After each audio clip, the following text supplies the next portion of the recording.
Okay. Assalamu alaikum, guys. Okay. Ramadan Mubarak. This is the last week of Ramadan. I just hope all of your prayers get accepted, as well as, we have a blessed end days of Ramadan, as well as a blessed Eid with our family. So, so let's get into it. How's your Ramadan been? Alhamdulillah, yeah, it's been a while. It's just, I explained it, like, it's hard, but in a way, alhamdulillah, Yeah. you get so much done. And like, I don't know, like this Ramadan I've been like pondering about so many things, and alhamdulillah, like, when you come to like reality and you feel like, I don't know, Allah just gives you a reality check in the month of Ramadan, and like what habits can be implemented, as well as I don't know, like, a person who's suffering with endo, by taking a pause in certain things and regaining that life back. It's just, I don't know, Allah pushes you, and I feel like this month Allah pushed me so much. Alhamdulillah, like with my Ramadan, I'm not gonna lie, like it started off really good, productive, and it is still going the same, but I just feel like, sometimes, when it's like the last 10 days, obviously you have to do more worship. It's a struggle, literally. Hard. Yeah, like I'm not gonna lie, my patience is being tested. I'm not gonna lie. Yeah, basically what happened was my sister came in so many times to wake me up, but me, I was so dead. Like, I think it's just, when you're so busy with life, and like when you get that time, because I've been having really like basically I've been struggling with sleeping. I haven't been able to sleep lately, so I think it catched up on me yesterday, and the way I was just out of the world, it's like I never knew people called me up for school. So basically I'm starving. Thinking, why are you sleeping so much? I know you're exhausted because of work and stuff, uni and all that. Yeah, uni can get a lot, especially with the assignments, the assignments they'll be giving. Just working on the assignments, and like it's like, you gotta be a pro at it. You gotta be a pro at it, like so basically there's something else we just wanted to address, and that's why we wanted to I feel like this episode is inspired by this as well. It's taboo. So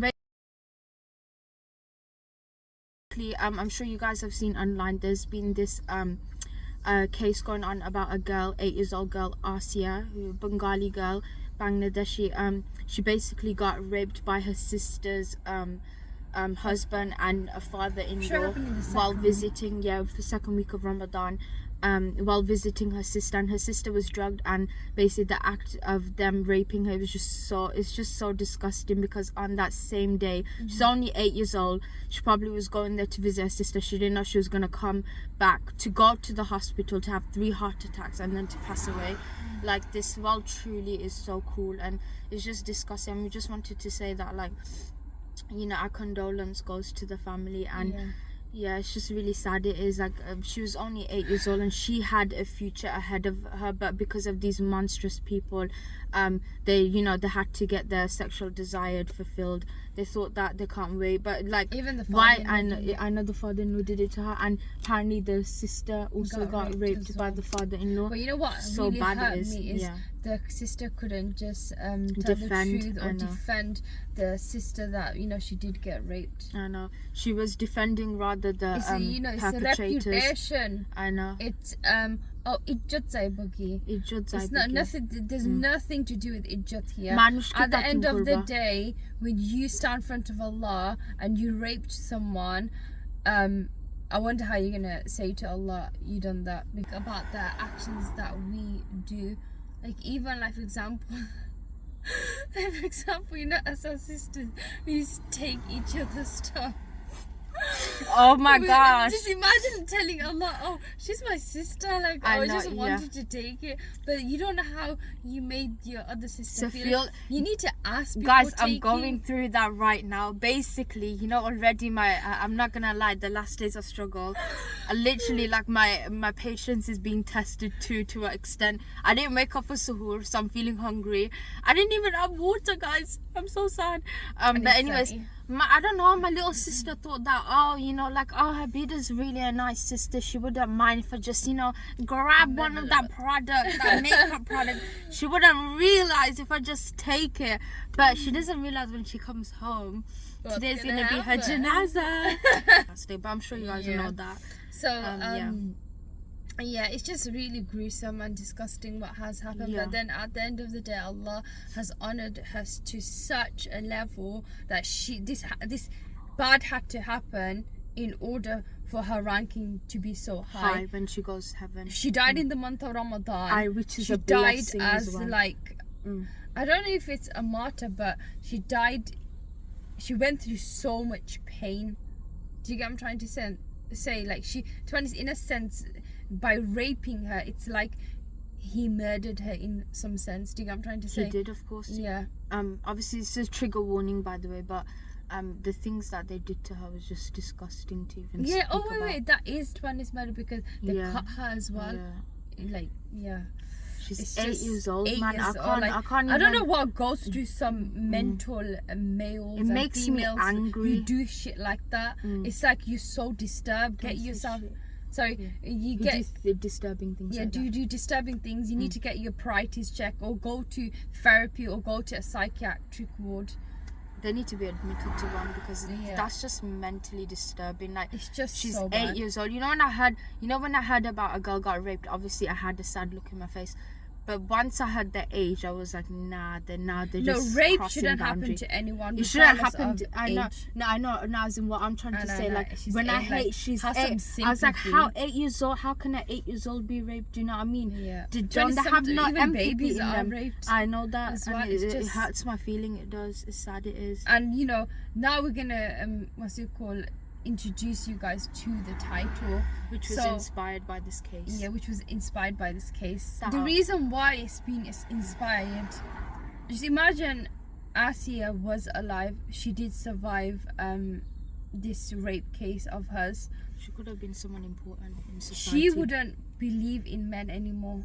That would be the result. She wouldn't want to start a family. She would what she would do is, due to that traumatic experience, she would make her own living. She'll move somewhere else. She'll move away from her family because her family couldn't get her sister married to a person who was mentally stable, or he couldn't do a background check because his background check wasn't done properly, so it caused this to the sister as well as the youngest sister. So due to traumatic experience, we introduce you guys to women's independency. Women's independency comes because of traumatic disturbance that happens in their lives. That's my opinion, as well as that's one reason why women independency occurs, because of people, guardian, not abiding by the roles. Us as girls have to step onto that pedestal, because we wasn't given that financial stability, we weren't given that emotion stability. We were just girls in this world, or this family, just to be in the kitchen or just to get married. We're in a suited time. Yeah.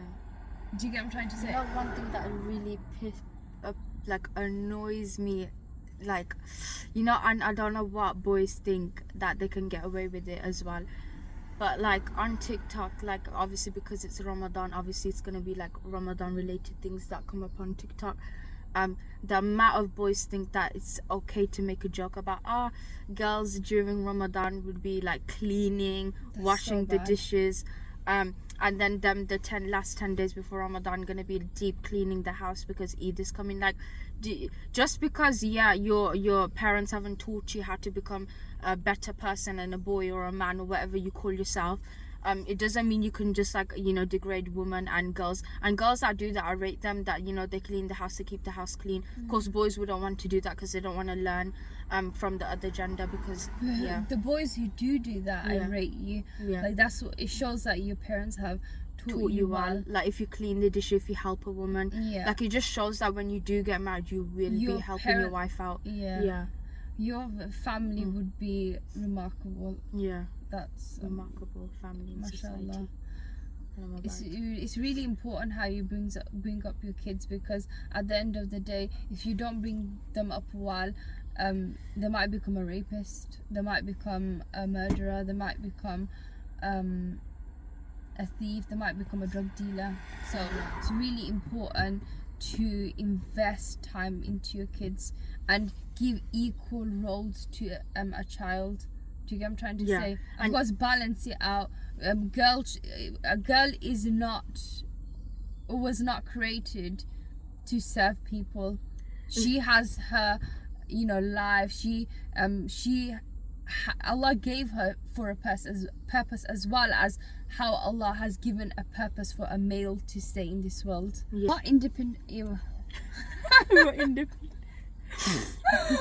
What independency really means for a woman. I feel like woman independence, if you look at it, in my perspective, if you look at it, you wouldn't be able to see, but coming from me, I think woman independency is basically when a woman is on her 2 feet, she doesn't rely on someone, she's not codependent on someone. In terms of like different aspects, in terms of like financially, socially, emotionally, you name it.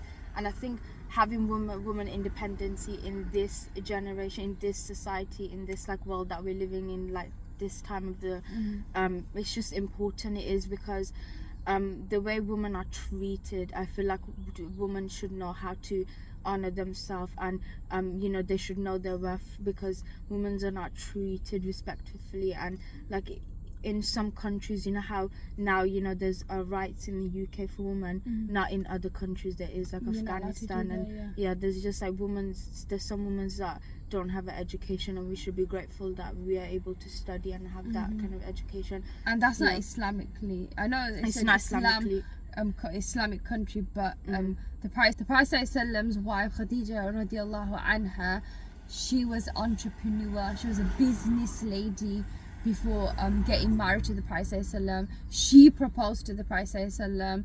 It just shows, her level was so high as a lady. She is a lady who should be spoken about, as well as she should be our inspiration. And it just shows that the Prophet ﷺ was such a man that if a woman was in that level of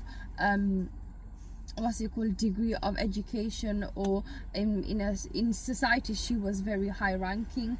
He honored her, and she liked that about him. She liked that this man is so trustworthy, and how he deals with business is just like, from that she was like, oh my God, that is my man. She needed an honest man, because at the end of the day, when it comes to business, you need to be trustworthy.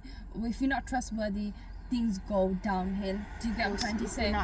In your relationship, basically what you're trying to say, if both are not putting the effort the effort and the contribution, it just goes downhill. And okay, so the Prophet ﷺ, as I said, he took care of Khadija radiallahu anha, and then Aisha, she was a scholar of Islam. She was a scholar. She used to teach the males with the parda. Look how high ranking she had. What's a parda? Parda is like it's like a barrier. It's like a covering. So you can use it as like a cloth, or it can be like, in these Marrakesh, like Islamic countries, there's like them wooden things. Yeah, I know you're talking like about. them boards, basically. Yeah. So the Prophet ﷺ had Khadija radiallahu anha, Aisha. He had other wives. He didn't have other wives because of his desires and stuff. The reason why he took them on board is because he became a protection for them. They were widows, they were ladies, he had no one in society, and he wanted to be a caretaker for them. But nowadays men, they're like, the sunnah is 4 wives, let me marry 4 wives. But you don't know the intention. The intention is corrupt. The Prophet's intention was not corrupt. And let's be honest, he knows why he did it. A man can't even provide for that one I know. How can he provide for the other? It's basically what he thinks. His intention is not, oh, providing for the other. His intention is, oh, I just want another 3 women so I can, like, you know, play with all of them. Do you know what I mean? Yeah. Nowadays, yeah. men, Yeah. I'm sorry, but Crazy. it's crazy. Their mindset is crazy in the way they think. Or, like, for example, they would want to get married to someone, they'll have someone in mind, but then again, secretly, they would be texting another other ladies, being with other ladies who are half naked, and it's just corrupted. Men mindset. Just, you know, when you get married to someone, do a background check on them, and like properly. Yeah. Don't get fooled by the, I'm gonna buy you roses on Valentine's Day. I'm gonna, you know, give you chocolates. Don't get fooled by what they say, what they write, what they portray to you. The actions. It's so true. We're gonna speak about, like, the different aspects of woman independency. So she's gonna be talking about financial. I'll speak about emotional. Yeah. So, like, do you want in to start? terms of, like, the financial aspect, the reason why a lady wants to be financially stable is because she didn't get it when she was young. She's like, oh, I need to take things in my own hand. You know, sometimes nowadays you see certain sisters are scaling so high, or they have the financial stabilities because when they were young they didn't get that. They weren't taken care of. If they did ask for money, they'll get shouted at, and it's the reason why she had to seek an education is because in order to, you know, go somewhere in life, you know, depending on what department you want to do or what field you want to get into, you have to, that will provide you money. Do you know what I'm trying to say? Yeah. So earning money, she thought, is a way of escaping from the toxic household you live in, and you feel like as a woman this money would take you to places that, you know, that would, you know, help you with your mental health, that would help you I don't know, I think so. As a woman, when you have money, you feel like you can escape certain emotions as well. You feel like people would give you more high ranking as well, so you can look at in a different, like, sense as well, spectrum. So yeah, so financial stability came from past trauma. That's like one like point, but in terms of, like, other reasons why financial stability is very important for a lady, as I read, like, the Narcissist book, you know, now, like, some ladies, they're very, like, codependent on their husband. And nowadays what's happening in society, you know, when a woman just asks, like, her husband or a man, oh, can you get me this, or can you get me that, it's like he gets, like, so, like, frustrated even at the little things. Yeah, frustrated, and like, oh, you know, I want to save and this and that, let's look in the future. I understand that, but, you know, if you're not providing for her basic necessities, and the sister's being so codependent on her husband, it's not going to end well. Do you get what I'm trying to say? So as sisters, we need to be less codependent on, you know, even, like, it's not just males, even, you know, the people that we have in our lives, for example, our sisters or whoever, it can be on, like, you being so codependent that you can't do the basic things yourself.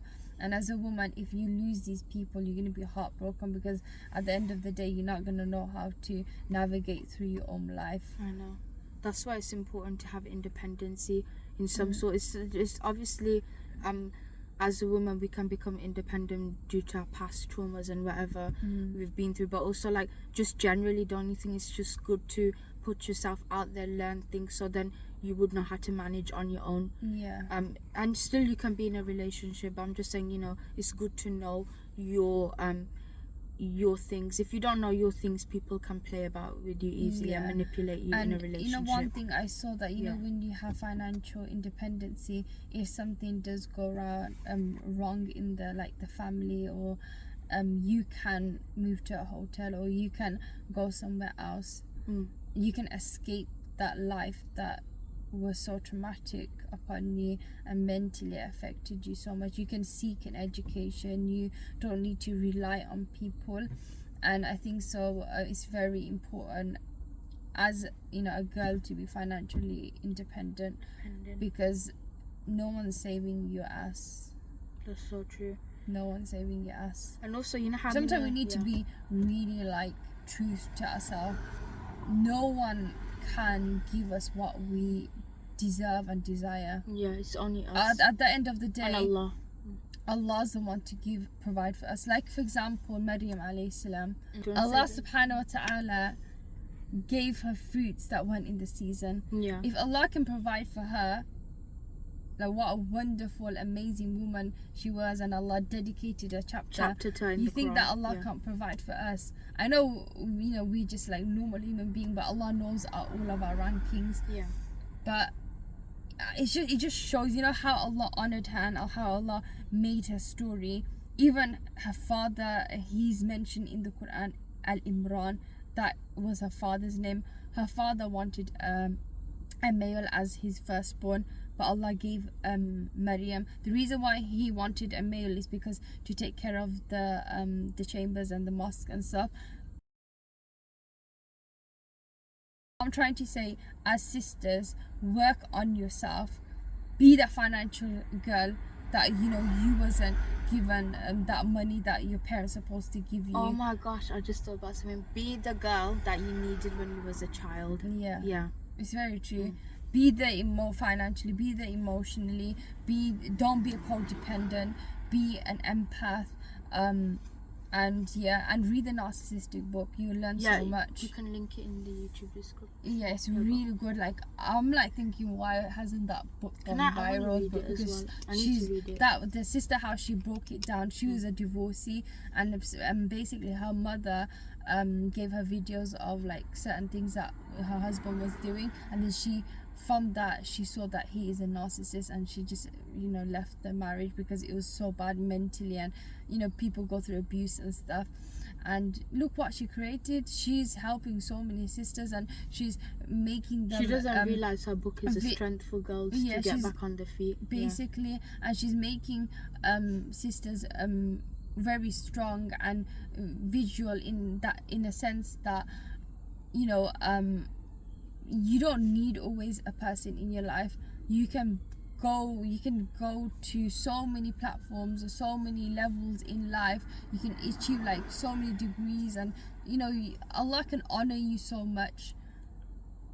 That's without true. A person. Like for example, Maryam, she had no man in her life, and Allah blessed her with Isa alayhi salam. Her story I don't know, it's literally the center of woman independency. Yeah, because she done it alone. It's just mind-boggling. Yeah, it is. It truly is. Do you want to speak about the emotional aspect? So now I'll go into the emotional aspect, but I just wanted to say such an important thing that I came across. Independent is not just about achieving physical or financial freedom. It's also about cultivating emotional strength and self-belief. That is so important. Basically, you spoke about financial independency. Now I'm going to be speaking about emotional independency, and I think it's just really important that how you were saying it's important for a girl to be financially independent, stable, and to know what she's doing in life, because she doesn't want to get out of a abusive relationship, or if from a toxic household or wherever she is in. She needs to know how to get out of it. She wants to be on her 2 feet. And why I wanted to say why emotional independence, in the streets, why emotional independence is very important is because to be able to be financially stable, socially independent, all these things, you gotta have the emotional intelligence. You gotta have that mindset, that perspective that I've been through this, rather than becoming the pain and cutting on those who bleeding on those who didn't cut me. I gotta know how to manage it and how to do things. For instance, I go to therapy or do something that is gonna help you to get back on your 2 feet, help you to heal, grow, because one thing we all forget as human beings, that we're not perfect and we have flaws, and while we're in society, we all take things time. Good things take time. We gotta know how to just manage it, you know what I mean? So back to us, and emotional intelligence very important is because those people who have abused you, you don't want to become the perpetrator and do it to someone else. You don't want to carry on with that generational curse. Rather, you want to be a person who breaks it. You want to be different. Do you know what I mean? What I'm talking about, Lily? That is very true. You know, that it just shows that if you're not emotionally intelligent, you can't get to that level that all of these, you know, ladies who came out from an abusive relationship, your mind needs to be, that's why, you know, education is so important, reading is so important, because by developing that information, you already know who's a narcissist, who is a manipulator, and who is basically just there for a waste of time. And like emotional independence mean knowing what truly matters to oneself, not just what others expect of you. And then letting go of feelings of guilt tied to prioritizing personal needs to or ambition. It's essential to embrace self-care and boundary setting without fear of judgment. You know, that's something I really wanted to talk about, guys. I think it's very important that, you know, while having emotional intelligence, you gotta be able to know how to set boundaries and know how to, so that's how, you know, you earn respect from other people, because, you know, you gotta earn and give it as well. You gotta give respect to others to earn it back. You can't just be a person where, you know, how in the perspective of a person who's narcissistic, they think that, oh, you just gotta respect them and them and that, you know, it doesn't go both ways. Do you know what I mean? So it's very important that as a girl, that while becoming financially stable, while putting yourself out there in society, building yourself, you know, healing, growing, you gotta also know how to like set boundaries, and all these things are important for you to be a high standard woman in society, so that no man can play with your heart, or not just men, but, you know, no one in society can, you know, like think that, oh, I got disrespect.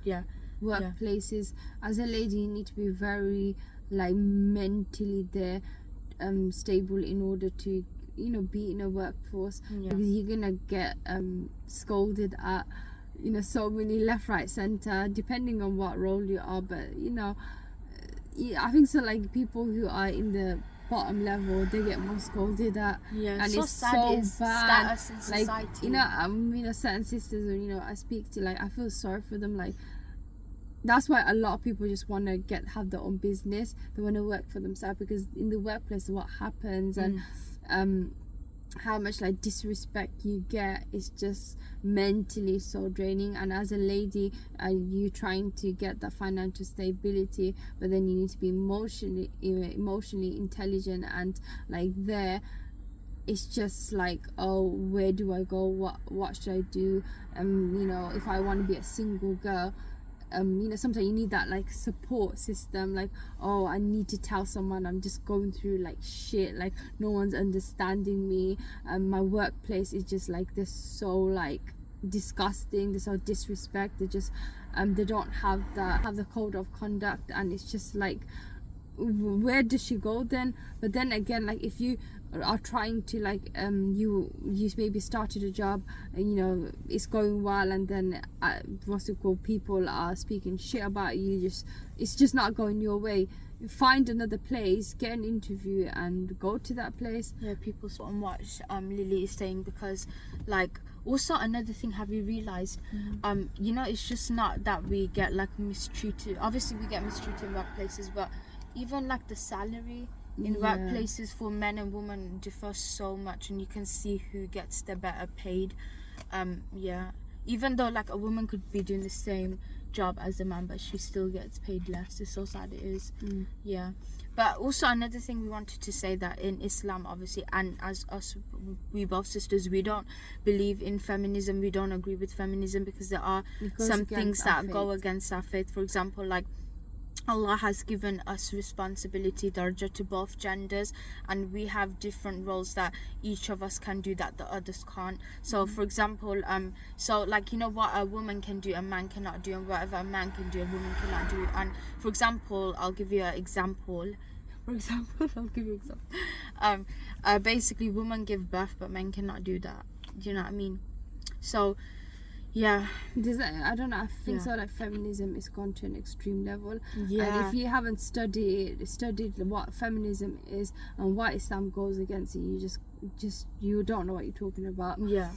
It's like So yeah. basically what my sister said. I get it. Like women have been. I think so. Feminism has gone to an extreme, where it goes against our faith. Do you get what I'm trying to say? Like for example, LGBT. We respect these people, but we don't, of course. Our faith doesn't accept it. If that makes sense, because Allah made us as male and female, and He created two genders, and you just messing around with that. It's just. Do we respect you? Like, we don't go, we don't start disrespecting these people. At the end of the day, they're human beings. In UK found out that in 1920 that women have rights and women can vote and women. It's like they also discovered that we exist as a different gender.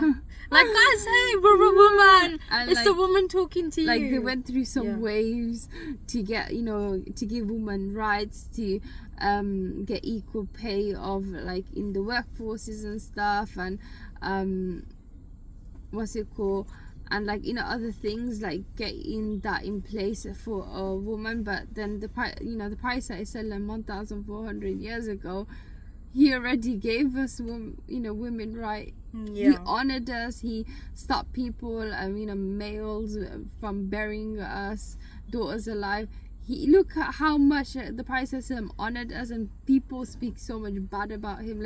Few people, not all. Everybody loves the Prophet. Like, what a man to love. Like, he should be honored. That's why his name is next to Allah. Like, he is an honorable man. He's our role model. Yeah, he's our role model. This is the person we should look up to as a male figure. If you, as a sister, don't have a male figure, or you're a revert, look at the Prophet. He will change your life. His hadith, his sayings will turn your life into something. It will make you to an independent lady. It will make you strong mentally, physically, emotionally. So yeah. So true. Okay, the point I was gonna make, goes back. But it is so true. I mean, say, is it not true then? Shall I say so false? Okay. Yeah. So the point I was gonna make, it's going back to woman feminism.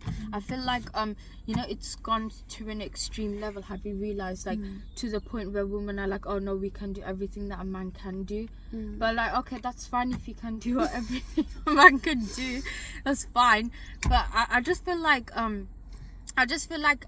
the reason why women have gone so extreme with the feminism move is because I do feel like they're not being heard in some sort of way. They're not being heard. They feel like they're being misunderstood, and sadly they're turning their pain into something that they're becoming the pain. They're becoming the pain. And I read this basically while I was studying, and it's so true. Like, pain was initially thought of as a product of trauma, a consequence of externally imposed hurts, the memory of distressing events. That's so true. Like, trauma goes a long way, because as I'm studying, and can I say this?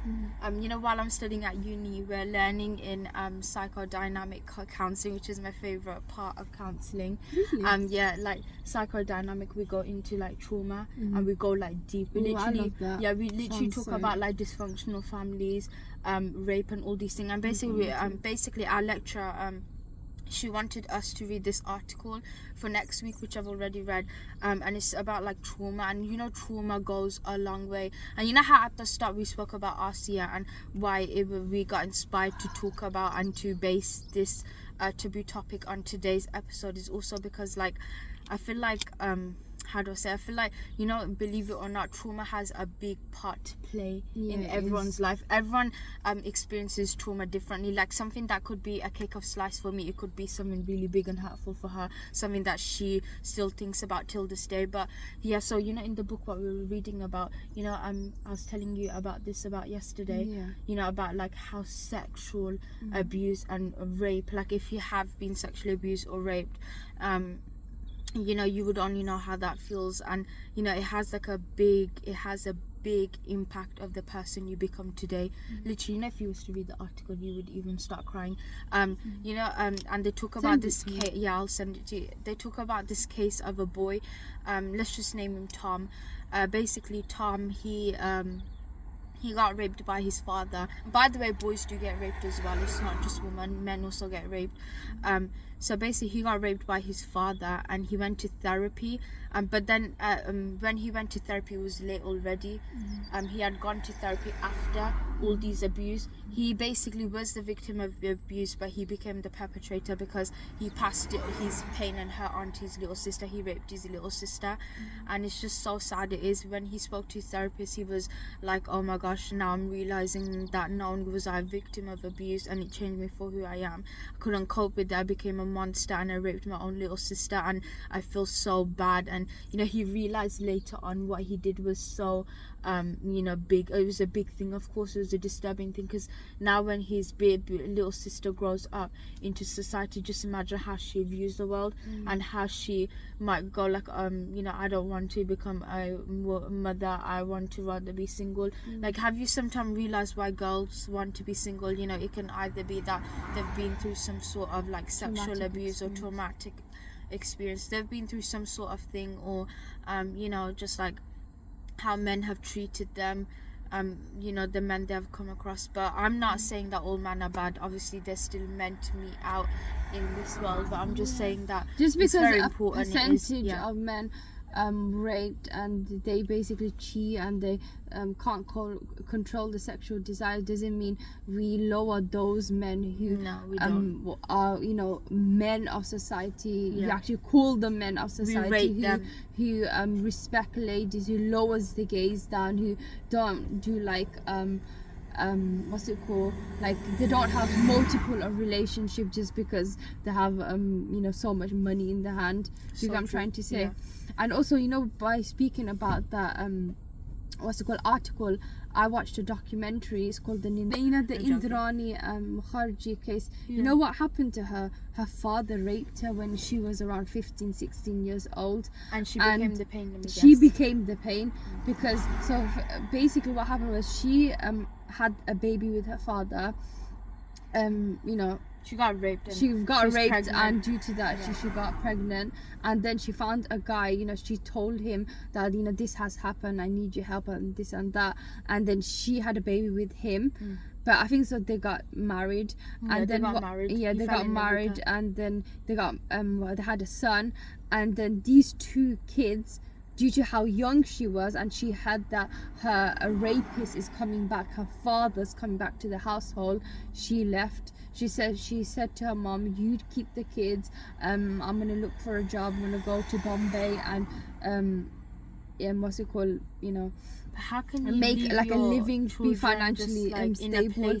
I know, but I understand. Like she wanted to be financially stable, get her shit together. But then what's so bizarre is she basically got married to a CEO of Star, and then this man basically didn't know that she was she basically got married to someone else, and she got married to the CEO of Star. And then he didn't know that he didn't know that she had two kids from the previous marriage, as well as her father.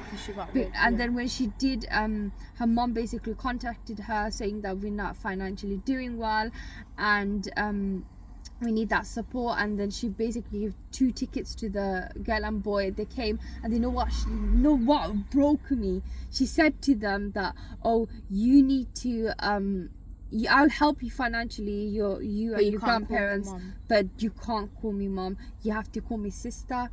What kind of mother is that? No offense, but I really don't care about what she has to say. But the way she portrayed herself in that documentary, I didn't like. Even the people, one thing I realized, people in high authority, just because you have money in your, you can't hide things under the carpet. You think you can hide things under the carpet. But what you don't remember, everybody has different religions and stuff. But at the end of the day, you are gonna be questioned for what you did in this world. And you know what happened? Why this documentary came to existence is because someone murdered her daughter. But I have a feeling everyone who was in that circle had a role in that murder. Yeah, they did, I don't care what you have they to. all looked. You get a defense lawyer or this and that. You know how Something was not adding up. I They feel all like, looked suspicious. Yeah, there's a lot of secrets under the carpets. Of course, you can there was. tell. Yeah, as a normal person, I didn't study law, but I can tell you by the the behavior and the gestures and stuff and the way they were speaking. Yeah, there is stuff under the carpet that no one will speak about because this is coming in everyone's bank. This is gonna protect me. Pockets. But when you go under when you die, is that gonna be coming with you as well? But you know the reason why I spoke about the Indrani Mukerjea case, it's because it shows us as girls, when Allah gives you that independency, don't use it in the wrong way. You know, Indrani, she wasn't given that high status when she became the CEO of but basically like of a TV presenter. They didn't appreciate her for her work. She put so much effort. Like Allah, at the end of the day, our Creator knows how much effort we put in order to raise high, and she knows what traumatic experience she went through alone. But it doesn't mean you become the pain and you treat your daughter in a Can I say something? Weird way. Basically, on our walk yesterday, we were talking about this case as well, and I was saying to her that also you gotta look at from this perspective. Not that I'm defending the mom. What she did was disgusting. The way she was, she basically showed her real self to that case. Yeah, she did. Me and her, we figured it out that they had something to do with the daughter's murder. It hasn't been solved yet. Yeah, it hasn't been solved. But basically, because she got raped and her first. After she became pregnant, her first born child was Sheila. But you know Sheena was it? Oh, Sheena. Oh, sorry. Sheena. Yeah. Basically, she probably, because Sheena was a bright child, she was very pretty. By the way, guys, if you do watch this, you will see how pretty she was. Very pretty, mashallah. Allah Mubarak laha. But yeah, so she probably saw that. Oh my gosh, my father raped me, and not only did he rape me, and he took that. Myself away from me, that dignity. He also got a girl into this world, a child into this world who's doing much more better than me, and I think the mom was jealous. She was jealous of the daughter. She wasn't getting that representation in that even in the higher in authority Bollywood field, in Bombay, wherever she was. I really don't Bollywood Bombay. Yeah, she was in Bombay. She got it's funny how you said well Bollywood from, Bombay. Shah Rukh Khan gave her the award, I think. But vivid things. It's very sad. It just shows that status. When Allah gives you that status, when Allah gives you money, always ask Allah to guide you in that. Even whatever faith you have, tell your Creator to guide you and not become that ignorant and arrogant person. And don't think just because you're in hierarchy and you have so much billions, millions in your bank account doesn't mean that you can hide away a murder, because at the end of the day it's gonna chase you, or if it doesn't chase you, it's gonna chase the next generation. Karma, I was just gonna say that how she said about the case, karma does come in a way. Karma always finds its way. Okay, should we give them advice, general advice about women independency, and then we can wrap it up. So to whoever's watching this, we have seen in our analytic that it's mostly female that watch it, but basically males do watch it as well. Yeah. I'm just saying. Yeah. Exactly. Okay. And also, one thing I want to just address: whoever's watching it and you think you are benefiting from it, why not like it? No, I'm just saying, the like button is at the end of the day, if you are taking benefit, if it's changing your life, it won't hurt you just to like, or you tell us what we can improve in, or what we can speak about, or what you liked about the video, and what you would want us to what would you want to see in the future. Because it's really important as a society to uplift each other, and if you can see some benefit from this, just like it. Trust me, your fingers, it won't fall off. Obviously now we're just gonna wrap it up with just giving some advice. Obviously today's episode was inspired by Asiya. May Allah give her, elevate her with the highest rank of Jannatul Firdaus, Ameen. But yeah, so basically we just wanted to say, obviously it was about woman independency, and as a woman you finding your self-worth and, you know, working on yourself to become a a woman out there in society that can benefit others and that can be a good person added to society. But all I wanted to say that is, like, also to male and female, just wanted to say, work on yourself. And if you know you're in an environment where you know you are not growing, leave that environment, even if it takes sacrifice. And, you know, I might not know the situation, but you know, it's just better to learn how to, you know, be on your 2 feet and how to support yourself, because at the end of the day, not only does our creator know us, but we know ourselves. People are not in our shoes to dictate who we are as a person, and they can judge us, but at the end of the day, you need to have that emotional intelligence and know that it shouldn't be affecting you, because people can judge you, but are you going to take their words in? Are you going to take it in? No, because they're not in my shoes, so why do I care what they say? I should be thinking about myself and what I know about myself, because only I know myself and no one knows me. Do you know what I mean? Yeah. What do you want to say? I would say, I always have my nieces in my mind when I give advice, because I'm speaking to females out there as well as males. Like, what would I say to? We don't have no like boys in our house. Like, yeah, we don't have any nephews. Brothers, but like we don't have nephews. Yeah.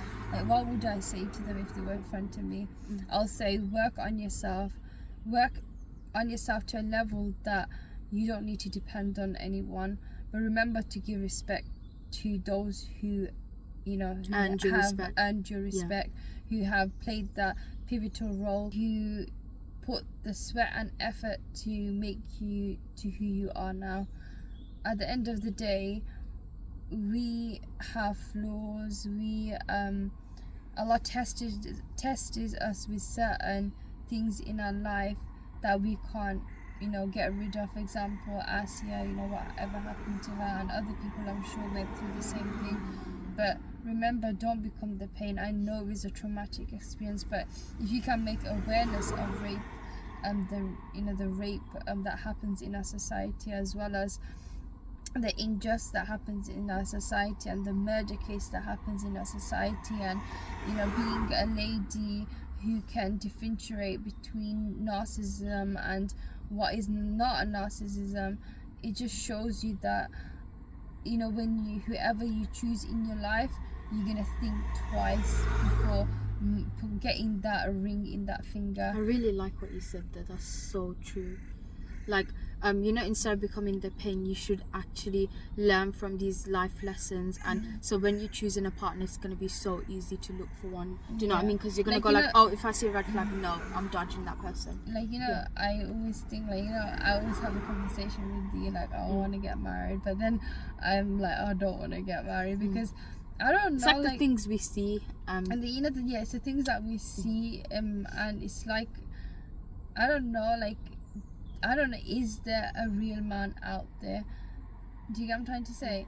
That would have, like, who has that he has that respect for himself as well, and he knows, like, how to be a father, or who would know how to be a father for the future, and who would know how to be a husband, and he lowers his gaze and he acts a certain way, and, you know, that respect and the character. You know, when you fall in love with someone, you fall in love with the personality and the character. You just don't. Personally, I don't fall in love with the appearance, because the character and personality shines. And what I would say to my nieces and nephews is that don't get fooled by get fooled by appearance. Don't get fooled by money.